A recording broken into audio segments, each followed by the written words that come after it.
Welcome back to the GSMC Golf Podcast presented by the GSMC Sports Network. We have my fifth and final segment of the night talking about my picks and predictions for the Rocket Mortgage, as we always do, talking about my picks and predictions. Based on this course, we're looking at accuracy, and some of the guys that really stand out in accuracy, PGA Tour overall, as I probably should have had this already up, disappointed that I don't. But accuracy off the tee is something that I really like looking for, because if you hit it into the woods on these holes, it's very difficult to get out of that. You just kind of have to be able to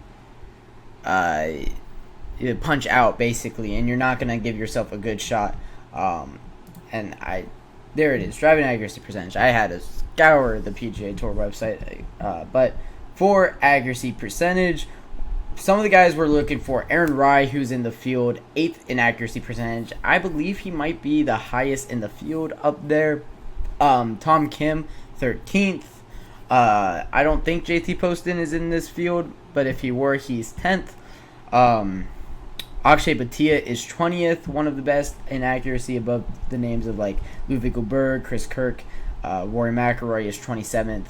Of course, he's not in the field though. You have other names now getting into kind of the 40s, where I'm a little bit more skeptical. Ricky Fowler is 57th in accuracy, which he has had a horrible year in every statistic really that there is for him.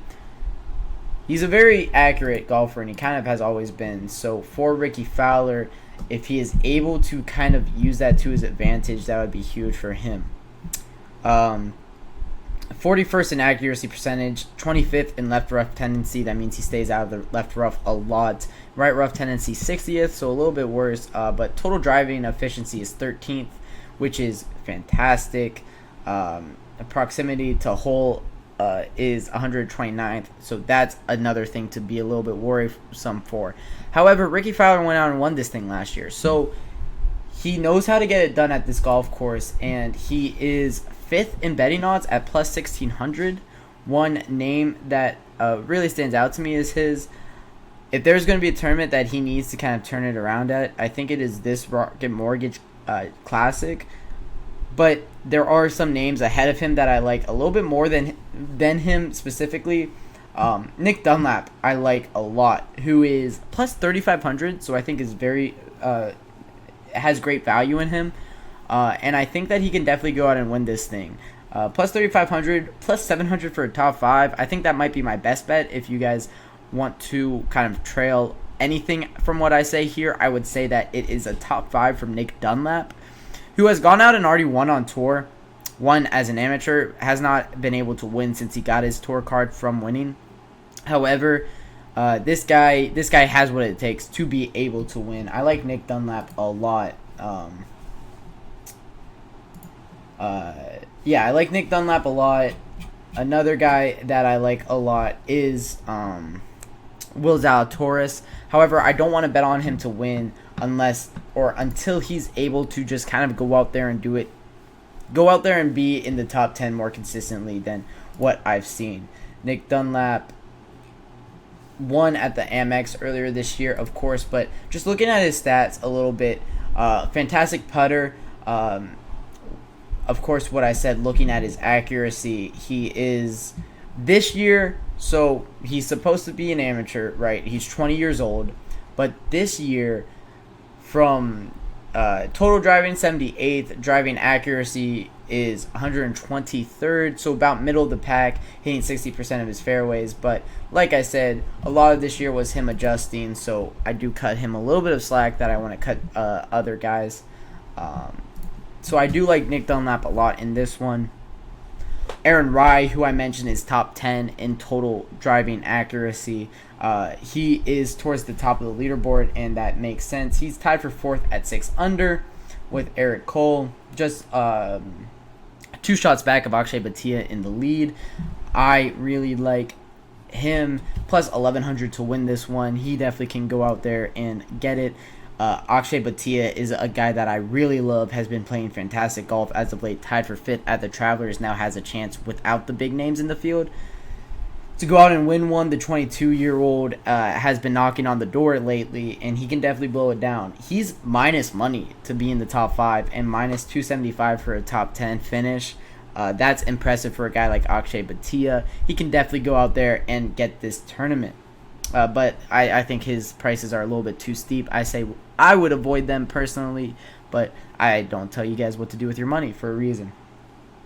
So that goes over kind of the top guys in this field. Some down the board value bets.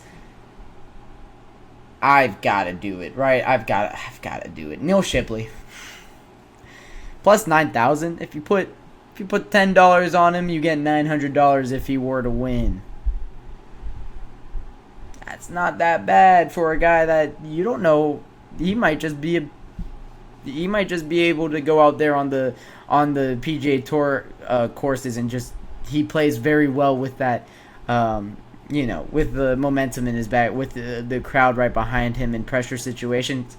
Low am at both the U.S. Open and the Masters. This guy has proved that he can get it done on difficult golf courses when there were good amateurs in the field, like Michael Thor. That guy's a great amateur, and now of course he has turned pro. Jackson Koivan, I think, was at the Masters as well. Fantastic amateur in his own right. So, hey, I think Neil Shipley can definitely get it done. He's plus 9,000, so $10 returns you 900. That's not the worst return on investment right there. I do like Neil Shipley a lot, and that's 100% biased. 100% biased, and I'll be the first one to say that. I went to school with this guy, so what do you know? I also learned the other day that he is the cousin to my roommate that I live with here in Chicago. So that might be a little bit tie into the bias, but hey, we all have our biases. At least I'm open about mine. Other guys, Tom Kim, who was in that playoff last week. It might have drained him a little bit, so maybe be a little bit wary with Tom Kim and betting him. But the young 22-year-old can definitely go out there, play some fantastic golf. He's plus 11,000 or 1,100 to be in the top 10 after a bad round 1. He can go out there and get it done in round or on Friday, make the cut and make a run on the weekend. So I don't hate a Tom Kim too much here. I believe he is 1 over. Let me make sure that is correct.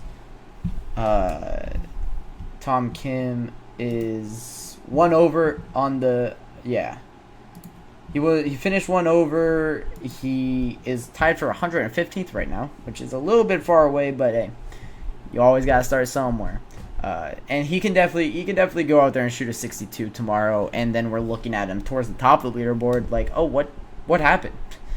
I wouldn't put it past him. Tom Kim's a fantastic golfer that can just definitely go out and get it done on a day if he needs to. So we'll see how this leaderboard shapes up. I'm excited to see the rest of the Rocket Mortgage. As I mentioned, it's one of my favorite golf tournaments of the year just because of the young names that are in the field. I love watching these golfers grow with the sport. This won't be the last time we see Miles Russell in a PGA Tour event. I can promise you that. He's going to be winning events long after I'm done on this podcast. So I'm excited to see what happens with him, how his weekend ends up, and I'm excited to see how this tournament shapes up with a bunch of guys that just got their start on tour, kind of in the mix. Neil Shipley, 3 back. Michael Thornton, 4 back. 2 names that I would really be paying attention to this weekend. But that'll wrap it up for this GSMC Golf Podcast. Thank you all for your support. It does mean a lot to me.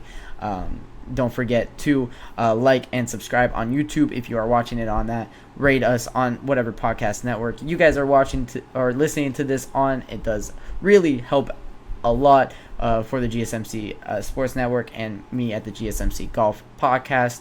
And if you did enjoy the podcast, don't forget to like and don't forget to follow us on TikTok, Twitter, Facebook, and Instagram as well to get more content and updates from the GSMC Sports Network. Thank you all one more last time for all your support, and all of you have a fantastic and wonderful evening.